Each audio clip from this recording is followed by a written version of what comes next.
Έχεις κανένα παιχνίδι? Το FIFA 14. Αμένα μου πεις που κατεβάζει. Αλήθεια. Αμένα μου το παίρνει μια χαρά. Και το FIFA 12 έχω. Όχι, τι είναι αυτό ρε βιντεό στην χώρο. Όχι, το χαμόγελο του παιδιού. Το τρόφιμο. Γιατί έχει φάγα. Δεν έχει φάγα. Α, για να τους βαράει. Έτσι βαράει. Δεν είναι. Νομίζω ότι είναι κάποιος που κάτω.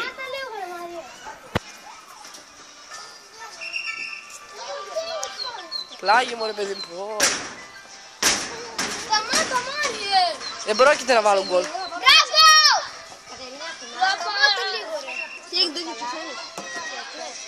Αλήθεια.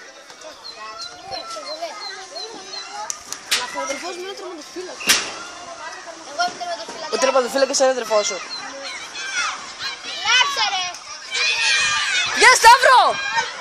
Ρίξ' το!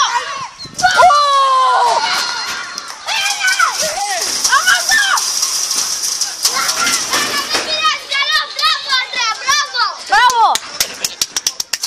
Μπράβο, Αντρέα! Πίεσε, Κωνσταντίνε! Πήγαινε! Πεις κάτι. Μπράβο, Κωνσταντίνε, πίεσε! Δεν μπορεί να πεις και αυτά καλά χάλια παίζουν όλοι μαζί.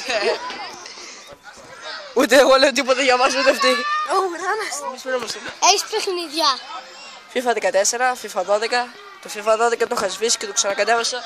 Και επειδή τώρα μου δεν ξέρω κάτι πρόβλημα έχει στο ίντερνετ του σπίτι, δεν μπαίνει για να μου κάνει download. Αν και το έχω ποδική φέρα. Κάνουμε 2-0 εξωτερή. Έτσι το λέω. Στο τσακ!